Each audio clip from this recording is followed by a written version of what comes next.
go inside. Who turned out the lights? There we go. There we go. Now I really want to get this old bolt fixed up because, well, for the sake of my own memories and function out of it, I want my girls to be able to use Grandpa's old fishing boat. Because honestly, I think that's an important part of our legacy. You know, things that we want to pass on. Whew, there's a lot of something down there. Probably have to poke a few holes and fill her up along the way. So I've been doing my research on flotation foam for boats, and basically all you're looking for is some type of a lightweight closed cell foam. Generally a urethane type, which is like a styrofoam. Well, like this. This is just the earliest type. Now, it's got to be somewhat structural because it's the backbone to the seats, and it adds, by adding rigidity to the seat, it adds rigidity like a big cross beam on the boat so that the sides don't wobble too much. But I did find in doing some research that I can use this kind of stuff, great stuff, because it is a closed cell urethane foam. And this is the same, where'd my hosey thing go? Ah, there it is. This is the same kind of foam that you use in modern boats for modern flotation foam. The difference is that stuff is cheaper. It comes in bigger bulk, usually just in, you can get two quarts or 2 gallon containers of it that you mix together, pour it together, mix it, and then you got to pour it in to fill your voids. But something like this, I'm not doing a lot of work, so a couple cans of great stuff will be quick and easy, and it's locally available. And I'm just gonna start filling it.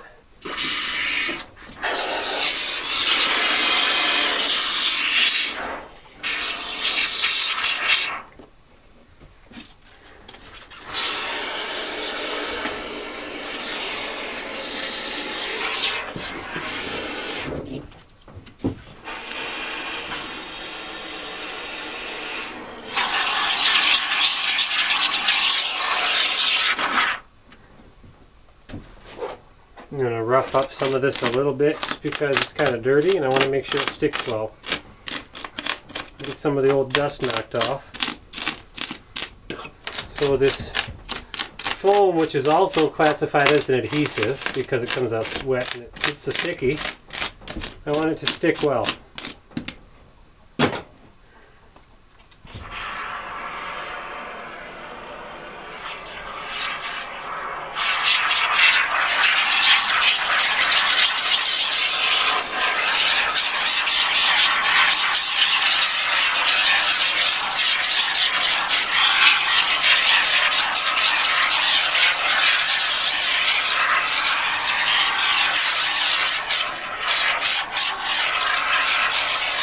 That'll work nicely.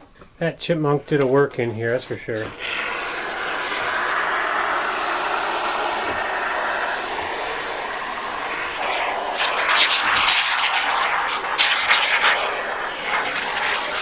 It looks like I might not quite have enough foam to finish this project, but I want to get it done tonight.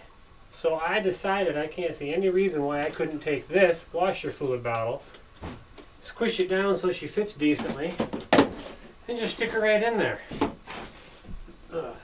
That ought to work, right? Get some foam glue on my fingers. That'll fill some space up, eh?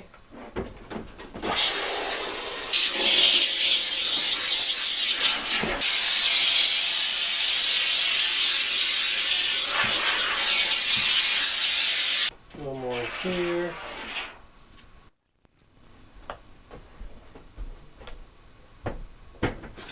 You know, as I work on this, I cannot help but think about that first fishing trip. Now, maybe it wasn't my first trip or the first time I even went fishing with my dad, but it's the first I remember. We were at Long Lake. We were staying at Camp Nishawana down in Hastings over near Gun Lake. We were at Long Lake, which is I mean, it's mostly shallow, but it gets a little, I think it got up to maybe 60 feet in the middle, like a lot of the small lakes around here do. But it's mostly a mucky, weedy lake with good drop-offs. That was really the only structure was drop-off and a little weed bed edges that were decent for fishing. But I remember going out with my dad. It wasn't early in the day, but it was a very calm day. So it must have been during the week, I'm thinking. I think it was around noon because the sun was right up above us the whole time. And I'm running out of foam now. We were using red wigglers or panfish worms, which was odd because my dad never liked to get wigglers. He didn't believe in wigglers. He believed in night crawlers. So we were running low. I remember using the wigglers, and I remember catching bluegills.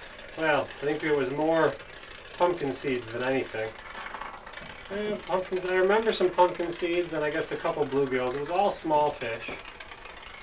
And I remember being so stinking proud that I had to tell everybody I came across about what me and my dad were doing.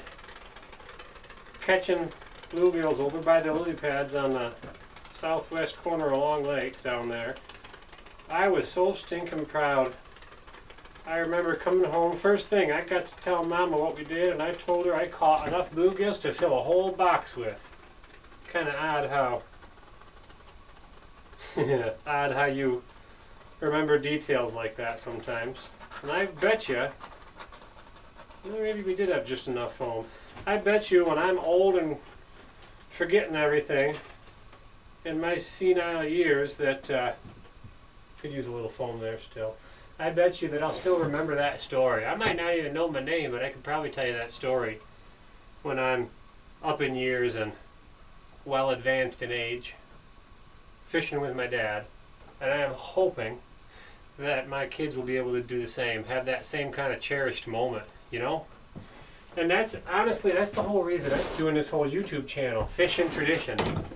Because there's such a tradition to it, such a good heritage, and it's so good on your mental estate, so good on your physical, and even good on your spiritual estate. To take some time out of the crud and the crap and the hustle and bustle and just get out on the lake and go fishing.